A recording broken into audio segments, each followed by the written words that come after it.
Saudara, Koalisi Masyarakat Sipil bereaksi atas tugas baru TNI menjaga kejaksaan. Mengapa? Meski Kejaksaan Agung sudah memastikan hal ini hanya soal pengamanan saja, apa yang perlu dikhawatirkan sebenarnya? Kita akan ulas bersama di pagi hari ini melalui sambungan daring seluruh narasumber. Ada Direktur Eksekutif Amnesty International Indonesia, Mas Usman Hamid, kemudian juga ada anggota Komisi Kejaksaan atau Komjak, Pak Nur Rohman, dan juga ada mantan jaksa yang pernah menjabat sebagai Kapus Penkum Kejagung, ada Pak Jasman Panjaitan. Selamat pagi, Assalamualaikum Bapak-Bapak. Selamat pagi. Selamat pagi. Oke, selamat pagi Bapak. Saya ke Mas Usman dulu ya Bapak-Bapak ya. Mas Usman, ini kan Anda mewakili masyarakat sipil. Sebenarnya apa yang paling dikhawatirkan kalau kemudian, bukan kalau lagi, terkait dengan adanya tugas TNI untuk menjaga kejaksaan ini, Mas Usman? Saya kira yang kami khawatirkan adalah TNI menjadi tidak lagi bekerja di dalam tugas pokok dan fungsinya, yaitu melaksanakan kebijakan pertahanan negara. Dan yang kedua, itu juga akan memunculkan kesan negatif bahwa seolah-olah Indonesia, khususnya jajaran penegak hukum di Indonesia, dalam hal ini kejaksaan, itu dibayang-bayangi oleh militer. Di negara-negara demokratis tidak ada kejaksaan diamankan atau dijaga oleh personil militer, kecuali di negara-negara otoriter atau di negara-negara junta militer seperti Myanmar atau Thailand ketika kudeta, atau misalnya Mesir, itu pun tidak selalu.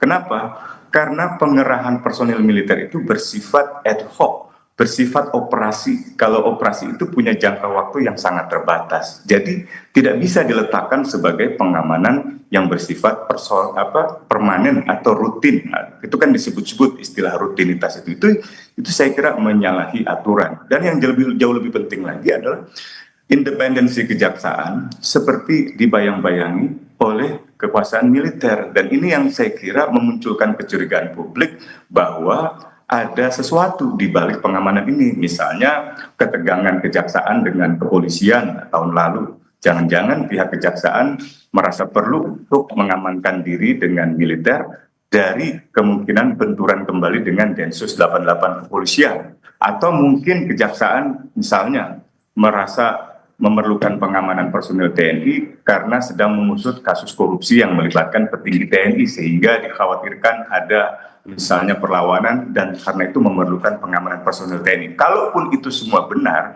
pengerahan personil itu salah. Urusan keamanan, misalnya jaga kantor keamanan, jaga keamanan keselamatan jaksa, itu merupakan bagian dari tugasnya polisi apabila ada gangguan keamanan atau apabila ada gangguan keselamatan. Kalau rutinitas harian cukup menggunakan misalnya perusahaan security, perusahaan keamanan biasa, perusahaan yang mengerahkan tenaga-tenaga satpam. TNI bukan satpam, TNI bukan petugas keamanan gedung seperti yang selama ini hari-hari kita kenal. Jauh lebih besar tugas TNI dalam menjaga integritas teritorial Indonesia dan menjaga keutuhan kedaulatan nasional Indonesia di bidang pertahanan negara dari ancaman musuh asing. Jadi saya kira dengan begini TNI jadi tidak profesional, jadi tidak mengurusi bidangnya, malah mengurusi bidang yang lain. Tapi kalau disebut ini kan hanya kerjasama rutin lah TNI dan juga Kejaksaan Agung. Kalau menurut Anda, jadi harusnya sebatas apa begitu? Tidak perlu pengamanan melekat atau seperti apa? Tidak perlu pengamanan melekat. Untuk apa? Untuk apa TNI menjaga misalnya kejaksaan? TNI itu kan memiliki kekuatan monopoli perang, ya. Monopoli kekuatan perang ini itu adalah kekuatan yang sangat mematikan, kekuatan bersenjata yang mematikan. Bayangkan misalnya kemarin ada kasus di Cibalong di Garut, ya, dengan amunisi bahan peledak semacam itu. Itu TNI memang disiapkan, dilatih, dididik, dipersenjatai, didanai untuk menghadapi perang, menghadapi situasi perang dengan negara lain, gitu ya. Karena itu tidak bisa dia dihadapi misalnya atau dikerahkan untuk tugas-tugas harian di kejaksaan, menghadapi ancaman-ancaman misalnya keamanan terhadap seorang jaksa, itu urusannya polisi. Ini akan menimbulkan tumpang tindih dengan pengamanan atau keamanan yang menjadi tugas utama dari pihak kepolisian. Dari Komjak sendiri, Anda sepakat apa yang diutarakan oleh Mas Usman Hamid? terkait dengan pengamanan TNI yang kemudian melekat ke Kejaksaan Agung sendiri. Kalau saya baca begitu ya, Ketua Komjak sendiri sudah memberikan peringatan sebenarnya kepada Kejagung soal personil TNI yang dikerahkan sebagai pengamanan kejaksaan. Kaitannya dengan kekhawatiran dari masyarakat sipil tadi, kita sepakat ya bahwa hal itu perlu diperhatikan. Namun kaitannya dengan pengamanan itu, kita jangan mempersempit makna adalah pengamanan kantor dalam hal penjagaan ketertiban umum. Karena kita juga sama-sama tahu bahwa di tahun kemarin itu ada rekrutmen ratusan bahkan sampai ribuan personil untuk keamanan dari sipil. Sehingga kaitannya keamanan di sini artinya apa? Ada sisi mata uang lain yang perlu diperhatikan, yaitu kaitannya dengan tugas fungsi kejaksaan, kaitannya dengan perkara koneksitas. Yang perlu kita pahami juga bahwa perkara koneksitas itu penyelesaiannya baru setahun 2 tahun ke belakang. Artinya apa? Penanganan koneksitas itu perlu diselesaikan dengan tuntas, bukan hanya di tahap penyidikan, penuntutan, tetapi hingga tuntas ke akhir, yaitu pelaksanaan eksekusi terhadap putusan pengadilan. Dalam hal ini adalah eksekusi. Eksekusi ini tersebar di berbagai wilayah, bukan hanya tersentral di satu provinsi, tetapi hampir di semua wilayah di Indonesia. Sehingga kalau kita melihatnya ini adalah untuk pengamanan atau penyelesaian penuntasan perkara koneksitas, perlu kita dukung. Namun hal lain yang perlu diperhatikan, apa yang disampaikan Pak Usman Hamid tadi, juga itu bagian dari yang perlu dipertimbangkan. Tapi kalau untuk Komjak sendiri, standing point-nya bagaimana? Setuju atau tidak soal tugas TNI soal tugas baru TNI untuk mengamankan kejaksaan ini? Ini bukan hal yang baru, karena memang seperti yang pernah kita lihat, karena pada prinsipnya kita ini Komjak itu kan tugasnya memantau, mengawasi, menilai kinerja dan perilaku personal dan organisasi. Dalam hal ini kita tidak bisa melihat bahwa ini hanya soal pengamanan kantor, tetapi juga kita melihatnya adalah penyelesaian perkara koneksitas. Oke.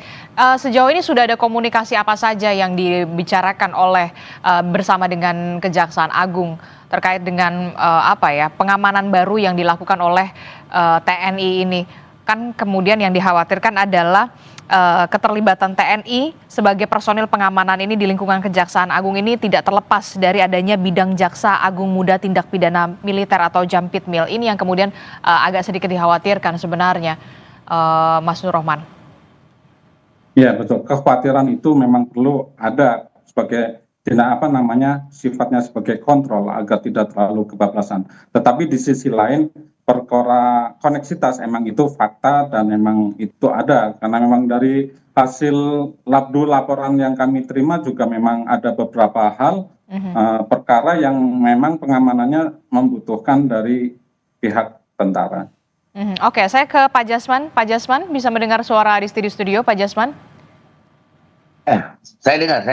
Oke, Pak Jasman, ini Anda dulu pernah menjabat sebagai Kapus Penkum Kejagung begitu ya, soal adanya pelibatan TNI untuk menjaga Kejaksaan Agung ini sebenarnya bagaimana? Apakah ini bukan hal baru atau justru kemudian pasti pertanyaan selanjutnya, apa urgensinya? Baik, sebenarnya bukan hal baru.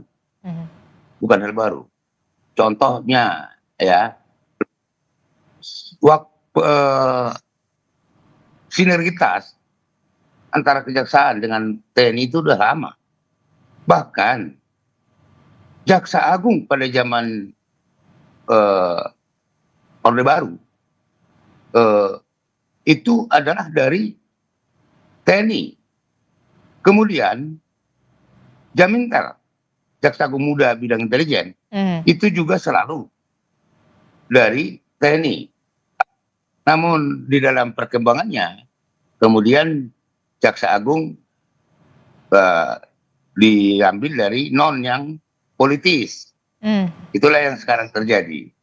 Dan Jamintel juga diserahkan ke eh, kejaksaan. Namun juga sesuai kebutuhan.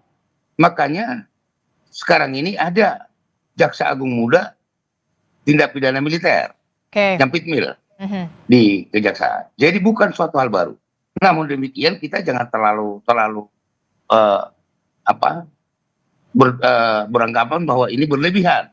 Dan jangan kita menganggap bahwa ini adalah hanya tugas penjagaan. Bukan. Contoh yang kita lihat sekarang, ini baru-baru ini sudah dengan diangkatnya Satgas pembentukan penertiban kawasan hutan. Itu juga sangat positif.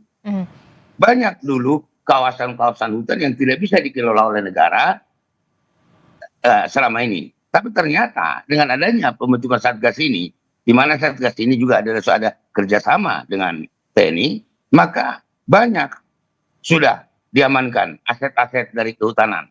Perkara-perkara yang sudah berkekuatan hukum tetap selama ini tidak bisa dieksekusi. Tapi dengan adanya sinergitas seperti ini, sudah 47.000 contoh ya, 47.000 kawasan hutan lindung di Padang Lawas sudah dieksekusi oleh kejaksaan. Padahal itu sudah berapa puluh tahun yang lalu itu khusus perkara. Tapi begini Pak Jasman, yang kemudian jadi pertanyaan kita semua adalah begini, apa sebenarnya urgensi sampai harus TNI yang menjaga kejaksaan begitu ya? Apa urgensinya? Kalau memang soal pengamanan tidak cukupkah polisi atau Polri saja yang kemudian melakukan pengamanan ini? Ya, saya kira tidak ada kaitan itu apakah cukup atau tidak dari polisi. Tapi sekarang kita mau lihat bahwa keberhasilannya, tujuannya. Kita jangan hanya melihat dari prosesnya, kan gitu. Juga lihat hasilnya. Kita jangan terlalu cepat kali kita berpraduga yang negatif ya keberadaan TNI di kejaksaan. Itu tuh, Mbak. Oke, tapi Mas Usman tadi mengatakan jadi bisa dipertanyakan juga soal independensi Kejaksaan Agung begitu. Kalau misalkan sampai kemudian TNI juga dilibatkan untuk melakukan pengamanan. Respon Anda, Pak Jasman? Ya, saya kira seperti yang tadi saya katakan. Kebetulan juga saya ini adalah juga mantan staf khusus Menteri SDM yang memonitor bagaimana menertibkan tambang-tambang liar. Banyak yang di sana. Jadi kejaksaan itu merasa perlu kehadiran daripada TNI untuk membantu penyidik-penyidik, baik penyidik dari SDM maupun penyidik dari Kejaksaan Agung. Jadi nggak ada salahnya kalau menurut saya ya. Bagaimana respon Anda Mas Usman kalau mendengar pernyataan yang tadi diutarakan oleh Pak Jasman ini? Sebenarnya perlu begitu, dan ini juga sebenarnya bukan hal baru TNI dilibatkan untuk melakukan pengamanan kejaksaan. Iya Pak Jasman benar bahwa di masa Orde Baru ada jaksa agung dari militer. Dan itu harus diingat bahwa era Orde Baru itu bukan era pemerintahan demokratis, era pemerintahan otoriter. Itu tadi yang saya katakan. Di mana-mana pun di negara-negara yang memiliki unsur militer di dalam kejaksaan, itu biasanya bukan negara demokratis. Pertanyaannya, Indonesia negara demokrasi bukan? Kalau soal independensi, selama Orde Baru saya tidak pernah melihat ada keberanian seorang jaksa agung untuk mengusut kasus-kasus besar. Dan penjelasan Pak Jasman tadi memberi kesan bahwa memang Kejaksaan Agung sampai sekarang belum mampu. Kebetulan kakek kami, R. Suprapto, Bapak Kejaksaan Indonesia, itu pernah menunjukkan keberanian Kejaksaan Agung di dalam mengusut kasus-kasus yang melibatkan menteri, kasus-kasus yang melibatkan tentara, bahkan ditangkap, diperiksa, dan seterusnya. Nah itu tidak pernah terjadi lagi, kecuali mungkin di era Pak Barudin Lopa dan juga era Pak Marzuki Darusman sebagai jaksa agung. Selebihnya unsur kejaksaan itu seperti tersubordinasi di dalam pemerintah, tidak lagi merdeka sebagai badan kekuasaan peradilan, khususnya dalam konteks penuntutan dominus litis. Jadi saya kira independensi itu harusnya tetap ditegakkan. Kasus sebesar apapun, kalau memang itu wewenang kejaksaan, semua pihak harus tunduk, harus patuh. Kalau dia melibatkan petinggi polisi, harus patuh pada kejaksaan. Kalau dia melibatkan unsur militer, petinggi militer harus patuh pada kejaksaan. Kalau dia melibatkan menteri, bahkan presiden sekalipun harus patuh pada kejaksaan. Jadi kejaksaan hanya patuh pada undang-undang, pada hukum negara, bukan takut pada unsur-unsur yang saya kira justru menunjukkan kelemahan kejaksaan gitu. Apa yang disalahi dari pengerahan personil ini? Coba kita baca pasal 7 Undang-Undang TNI. Apakah ada tugas TNI dalam konteks pengamanan kejaksaan? Tidak ada. Bacalah undang-undang tersebut gitu ya. Demikian pula dalam konteks pasal 8. Ini kan menyangkut angkatan darat. Angkatan darat itu memang dengan undang-undang yang baru dimungkinkan untuk dikerahkan di luar perbatasan. Tetapi pertanyaannya apakah di luar perbatasan menyangkut keamanan, menyangkut penegakan hukum itu dimungkinkan? Undang-undang pasal 8 membatasi pada urusan pertahanan. Jadi ini yang saya kira kurang dipahami oleh para pembuat kebijakan ini, terutama yang membuat MOU. Saya kira Jaksa Agung keliru dalam membuat MOU kalau sampai membenarkan pengerahan personil untuk pengamanan jaksa. Demikian pula Panglima, saya kira keliru kalau membenarkan MOU ini untuk mengerahkan personil TNI dalam mengamankan kejaksaan, apalagi di seluruh negara, di seluruh negeri maksud saya, di seluruh kantor-kantor kejaksaan negeri. Itu sudah seperti keadaan yang tidak normal. Sekali lagi, TNI bukan penyedia jasa keamanan seperti perusahaan security atau satpam-satpam. TNI adalah alat negara yang melaksanakan kebijakan pertahanan negara. Soal koneksitas yang tadi disebut oleh Pak Nur Rohman, apakah kejaksaan sudah mengumumkan ada berapa perkara koneksitas? Perkara koneksitas itu adalah perkara tindak pidana yang melibatkan unsur sipil dan unsur militer. Sehingga diperlukan proses penyidikan, proses penuntutan yang dilakukan bersama dengan militer. Pertanyaannya, apakah di seluruh kejaksaan negeri ada perkara tindak pidana yang melibatkan militer? Kalau ada, coba jelaskan berapa kasusnya gitu. Kalau tidak ada, mengapa sampai harus seluruh kejaksaan negeri, seluruh kejaksaan tinggi yang diamankan? Ini kan jelas berlebihan gitu. Jadi ini mempermanenkan apa yang seharusnya bersifat kedaruratan. Soal penanganan katakanlah pembalakan liar atau perambahan hutan yang tidak benar melibatkan personil TNI, itu sifatnya operasi, sifatnya sementara. Proses penyidikan saja itu bersifat sementara, 3 bulan, 3 bulan, 2 bulan. Demikian pula proses peradilan, proses persidangan saja 180 hari misalnya gitu. Jadi itu bersifat operasi, dan kalau sudah bersifat operasi, pengerahannya harus dengan Panglima TNI, Menteri Pertahanan, dan disetujui oleh Presiden serta DPR RI. Saya kira itu yang tidak dilaksanakan di dalam pengerahan personil TNI. Pak Jasman, apakah Anda ingin menanggapi sedikit? Ya, jadi jangan kita terlalu kaku terhadap apa yang disebutkan dalam perundang-undangan, bahwa ini adalah penegakan hukum, bukan penegakan undang-undang. Jadi kalau namanya penegakan hukum itu kan jauh lebih luas kan itu. Jadi kalau tadi Pak Usman tadi mengatakan, saya katakan sekali lagi, banyak sekali kalau orang nanti melakukan penyelidikan saja sudah ada perlawanan. Siapa yang berani? Siapa yang berani? Jadi kalau tadi Bapak juga menyinggung mengenai personil-personil daripada Jaksa Agung, itu lebih pribadi. Tapi dengan adanya suatu sinkronisasi antara kejaksaan dengan TNI, maka mentalitas daripada jaksa penyidik, jaksa penyidik, penuntut umum menjadi bertambah kuat gitu. Jadi nggak perlu ada yang ditakuti. Itu yang terjadi selama ini, Pak. Oke, silakan Mas Usman, singkat saja. Kalau penegakan hukum, pertanyaannya apakah TNI tugasnya melaksanakan penegakan hukum? Kan bukan, itu kepolisian, kejaksaan, kehakiman. Kalaupun TNI mau menegakkan hukum itu di lingkungan militer saja. Yang kedua, jadi kita harus hati-hati juga untuk melihat perkara ini ya. Termasuk juga soal kepercayaan diri kejaksaan menjadi lebih tinggi. Penjelasan Pak Jasman justru merendahkan kejaksaan. Seolah-olah kejaksaan itu memiliki mentalitas inferior, mentalitas yang penakut di dalam menangani perkara-perkara. Padahal dia disumpah demi Tuhan, demi ketuhanan yang Maha Esa, demi hukum-hukum negara, demi konstitusi. Seharusnya dia tidak boleh takut pada siapapun. Jadi kalau keberanian seorang jaksa memerlukan pengamanan personil TNI, itu justru menegaskan mentalitas jaksa yang saya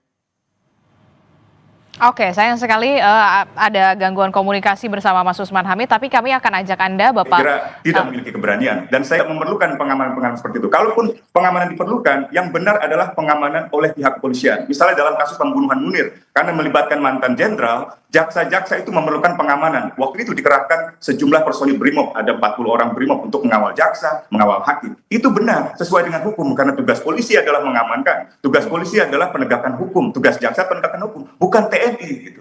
TNI urusannya lain lagi, urusan pertahanan. Jadi saya kira itu salah kaprah. Oke, nanti jangan dijawab dulu Pak Jasman dan juga Mas Usman, nanti juga akan bergabung lagi dari Komja, Komisi Kejaksaan, Pak Nur Rohman, yang kemudian jadi pertanyaan kita semua, mengapa kemudian tugas yang seharusnya mengamankan, dalam rangka mengamankan ini diambil alih oleh TNI yang punya tugas sebenarnya soal pertahanan, begitu ya. Kalau soal pengamanan itu kan sudah jelas tugas atau ranahnya dari Polri, begitu ya.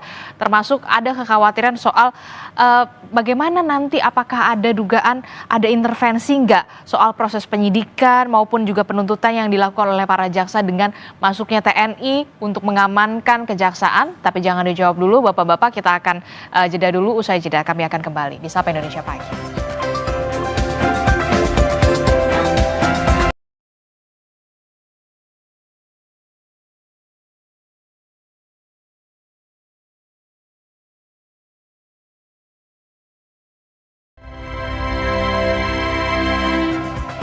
Terima kasih Anda masih bersama kami dalam Sapa Indonesia Pagi. Saudara, kita masih membahas tugas baru yang diberikan kepada TNI untuk melakukan pengamanan terhadap kejaksaan. Masih bersama saya dari Amnesty International, Mas Usman Hamid, kemudian ada Pak Jasman, dan juga dari Komisi Kejaksaan ada Pak Nur Rohman, begitu ya. Saya akan ajak Bapak-Bapak dulu melihat bagaimana sebenarnya tugas baru dari TNI yang tampaknya semakin banyak. Kita akan tampilkan grafisnya kepada pemirsa Kompas TV. Nah, ini dia tugas baru TNI adalah mendidik anak yang melakukan pelanggaran berat. Ini sejalan dengan program yang dilakukan oleh Gubernur Jawa Barat, Deddy Mulyadi, yang kita tahu mencanangkan program barak militer kepada anak-anak yang bermasalah. Kemudian ada tugas baru juga yang diberikan kepada TNI, khususnya ke TNI Angkatan Laut yang ikut turun ke ladang. Kemudian juga ada tugas merambah di bidang farmasi atau produksi obat. Kemudian ada juga tugas baru TNI, penggerebekan kasus narkoba. Dan yang terakhir, tugas baru TNI yang kemudian menuai pro dan juga kontra adalah bagaimana menjaga kejaksaan. Kita masih membahasnya bersama dengan Mas Usman Hamid, kemudian ada Pak Jasman, dan juga Mas Nur Rohman. Saya ke Mas Usman dulu deh. Mas Usman, gimana nih? Jadi makin banyak sebenarnya ya tugas dari TNI, penggerebekan narkoba, kemudian turun ke ladang, menjaga kejaksaan, bahkan soal di bidang farmasi, produksi obat. Nah, Anda melihatnya bagaimana? Tidak hanya soal menjaga kejaksaan, ternyata banyak loh. Ya, sebenarnya ini akibat dari kebijakan struktural negara yang sudah berlangsung lama, yang kurang memperhatikan sektor pertahanan.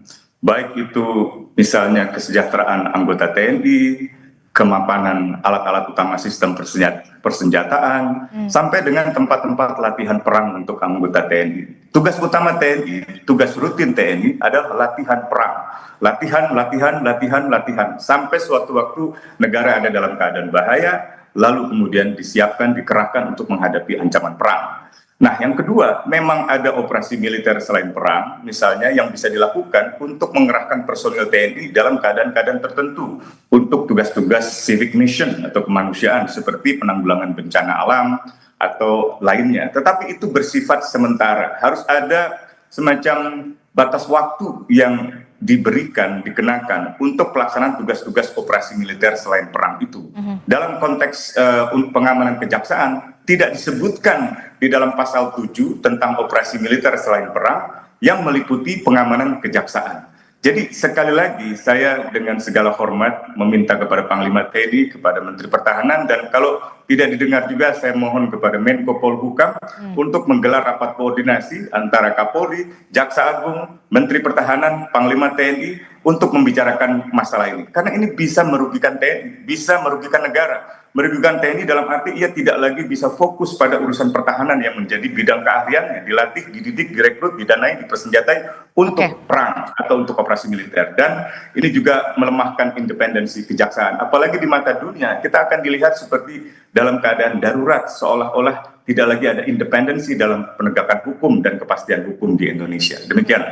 Oke, bagaimana Mas Nur Rohman setelah mendengar pernyataan dari Mas Usman Hamid sendiri, apa yang kemudian bisa didorong oleh Komjak atau Komisi Kejaksaan? Ini juga kan banyak juga yang jadi mengkhawatirkan soal dugaan intervensi, apakah nanti yang dikhawatirkan adalah soal intervensi penyidikan, termasuk juga soal penuntutan dengan ada masuknya TNI, yang kita tahu TNI ini memang tugasnya untuk pertahanan begitu. Apa yang bisa dipastikan atau bisa didorong oleh Komisi Kejaksaan atau Komjak soal ini, Mas Nur Rohman?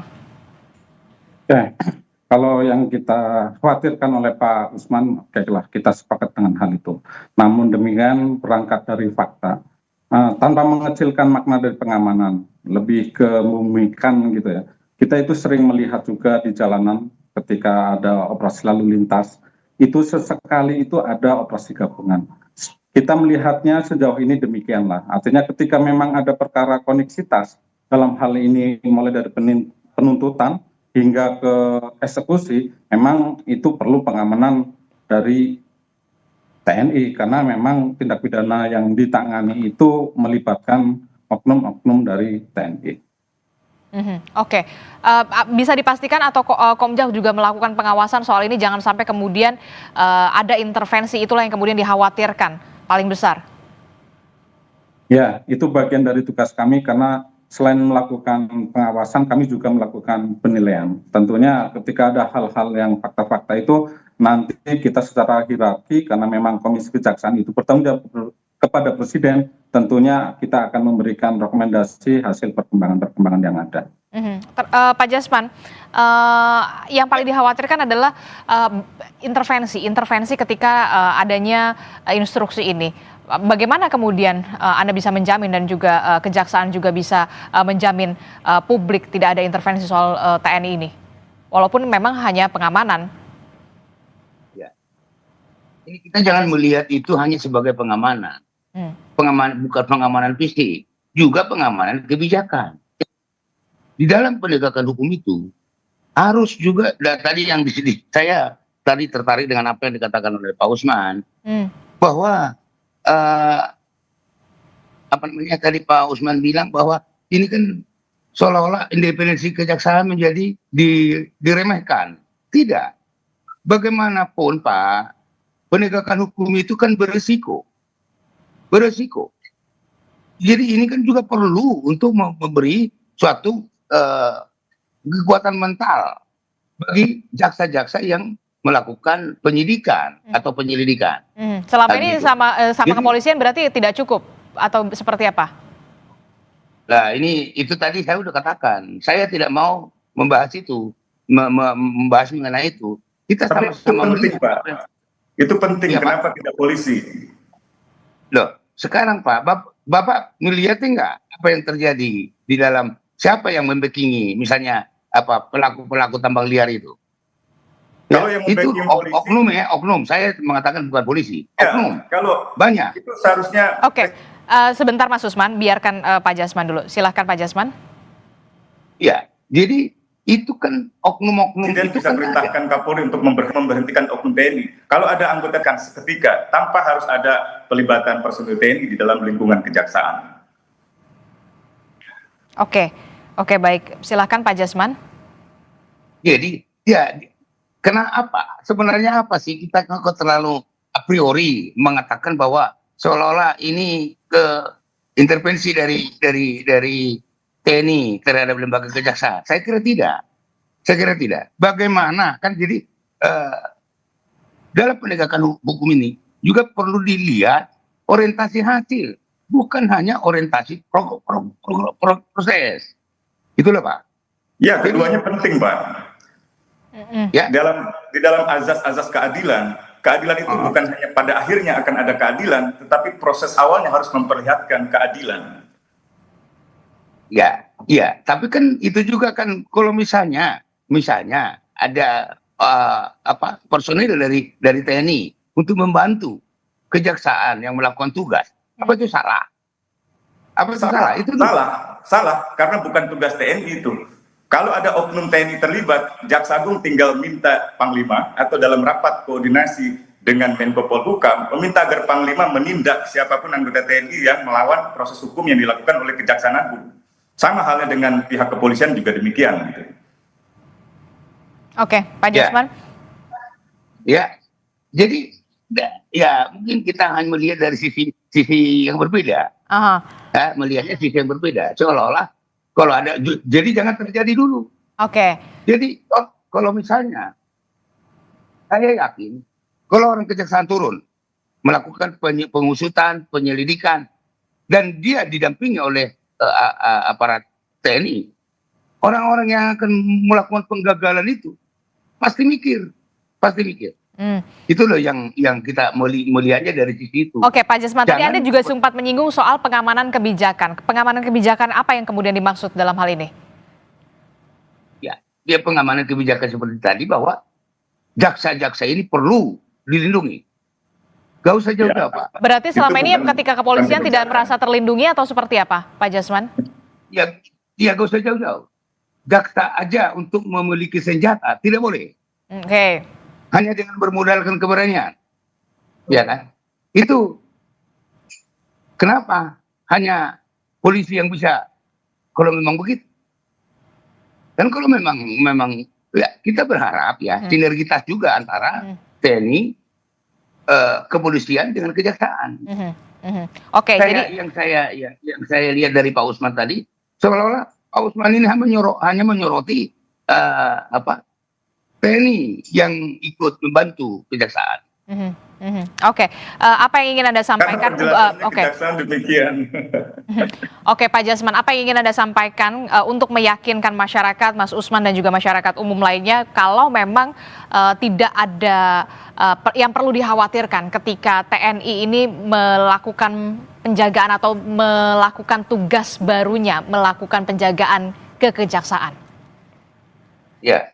Jadi kalau saya melihat, ya, jadi kita ini orang-orang sipil ini harus mengakui bahwa kedisiplinan daripada TNI Angkatan Darat TNI itu lebih tinggi daripada kedisiplinan daripada aparat sipil.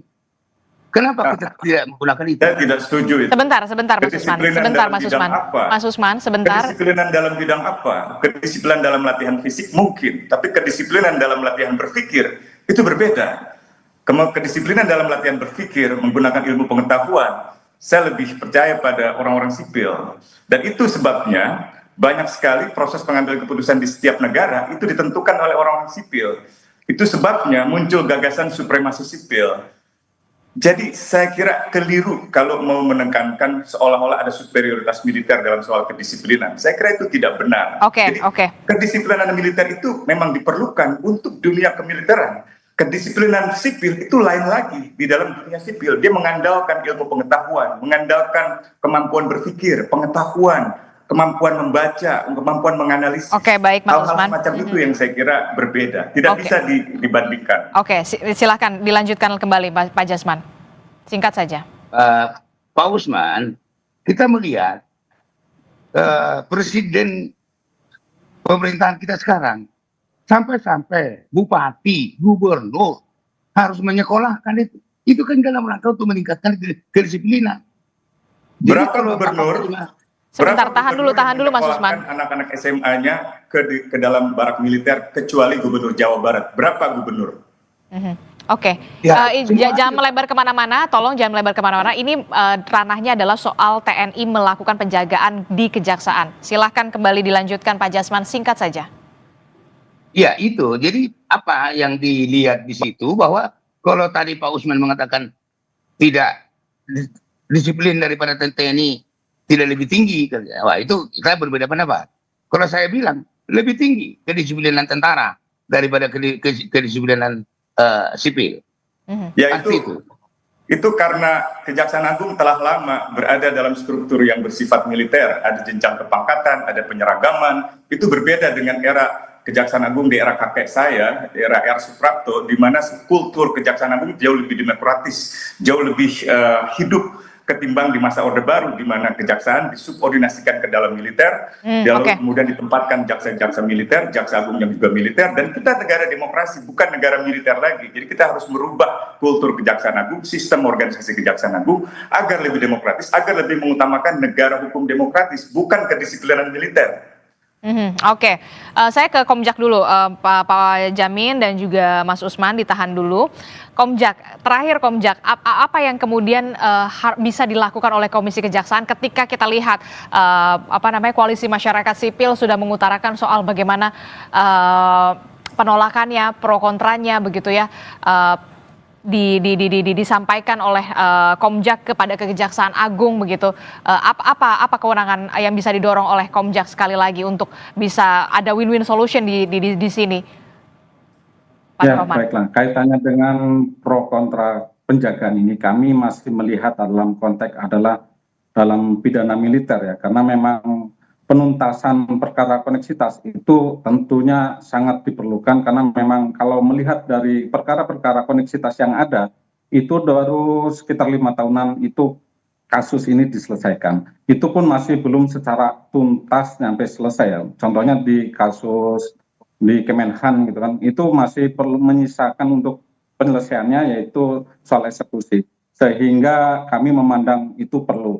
Namun demikian kaitannya dengan kontra-kontra yang tadi disampaikan oleh Pak Usman, tentunya itu bagian dari masukan terhadap Komjak untuk memberikan rekomendasi kepada Presiden dan Jaksa Agung. Tentunya perkembangan-perkembangan ini adalah hasil dari kajian-kajian bersama. Kapan rekomendasi itu akan diberikan kepada Presiden dan juga Kejaksaan Agung? Tentunya ketika ada hal-hal yang diperlu segera ditindaklanjuti. Namun demikian sampai sejauh ini kebijakan-kebijakan itu bukanlah permanen ya. Artinya itu bagian kami memandangnya strategi dalam hal penyelesaian perkara. Kalau tidak permanen berapa lama, Pak Nur Rohman? Tentunya kaitannya dengan permanen seberapa lama. Tentunya penanganan perkara itu kan tidak ada limitnya. Apa yang bisa dijamin oleh Komjak tidak ada intervensi dari sini? Nah, itu tugas dari Komjak melakukan pemantauan dan penilaian.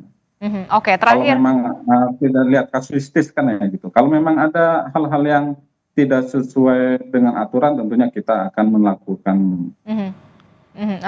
Terakhir, tapi kalau melihat adakah urgensinya TNI untuk bisa melakukan keamanan atau pengamanan di Kejaksaan? Kalau menurut Komjak sendiri, singkat saja.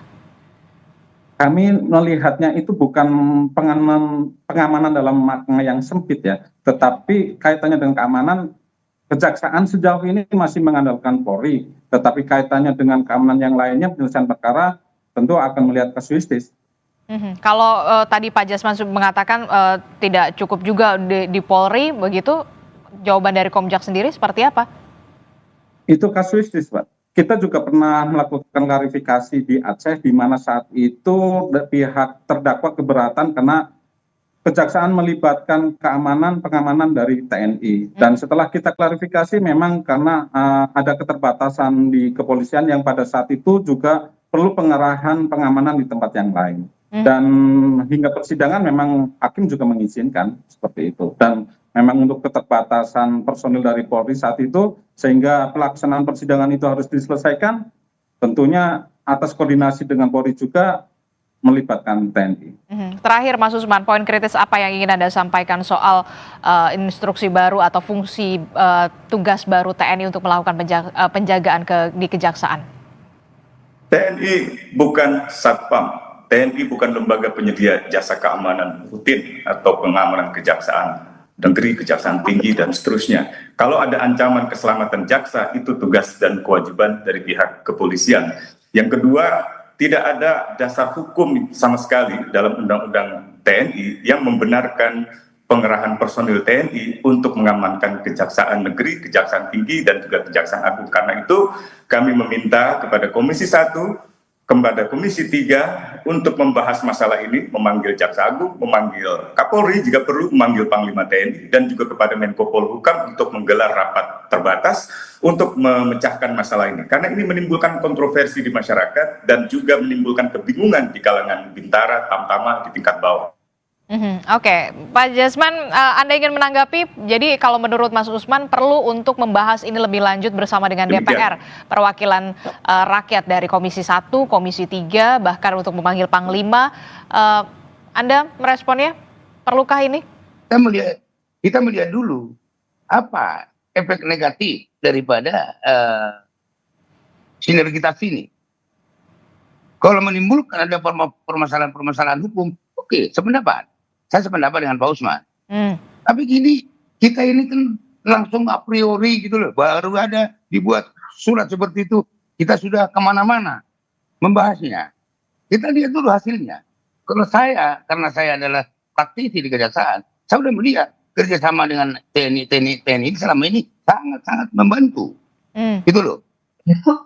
Jadi ya kita lihat dulu hasilnya bagaimana. Kira-kira nanti ada masalah, ya sudah. Kita gugat kehadiran TNI di dalam satu penanganan hukum. Gitu. Oke. Gitu, Mbak. Oke, kalau dari Komjak sendiri melihatnya gimana? Perlu tidak sampai kemudian dibahas bersama dengan perwakilan rakyat, Komisi 1, Komisi 3, bahkan juga Panglima untuk membahas ini? Mungkin juga bersama dengan Komjak seharusnya. Kalau kita masih dalam posisi artinya pengamanan ketertiban umum dengan penanganan perkara koneksitas, itu dua hal yang berbeda namun tidak bisa dipisahkan, seperti dua mata sisi uang yang memang tidak bisa dipisahkan. Oke, baik. Jadi menurut Anda masih belum bisa sampai ke Komisi 1 dan juga Komisi 3? Sejauh ini belum. Gimana tuh Mas Usman?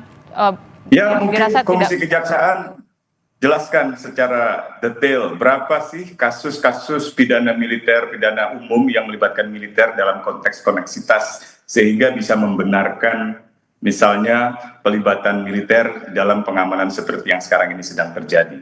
Kalau Komisi Kejaksaan bisa menjelaskan itu, bisa menjelaskan data-data yang faktual tentang kasus-kasus yang terjadi di seluruh kejaksaan negeri, di seluruh kota, kabupaten, atau di seluruh provinsi kejaksaan tinggi, itu mungkin bisa kita mengerti. Tapi kalau itu tidak dijelaskan, saya kira saya justru mempertanyakan kinerja Komisi Kejaksaan di dalam mengawasi kejaksaan gitu. Dan sekali lagi, seandainya ada potensi penyimpangan undang-undang, maka DPR lah yang berwenang untuk melakukan kontrol dan pengawasan. Karena itu pembahasan di DPR sangat penting untuk menanyakan seberapa urgent sebenarnya, seberapa tinggi signifikansi pengerahan personil TNI ini. Kalau memang benar ada pelibatan TNI yang dibutuhkan untuk penanganan koneksitas, seberapa banyak perkara koneksitas ini? Kalau ada ancaman keamanan, seberapa besar ancaman keamanan sehingga kepolisian tidak sanggup mengatasi itu? Dan apa benar kepolisian tidak sanggup mengatasi ancaman-ancaman keamanan dan keselamatan jaksa dari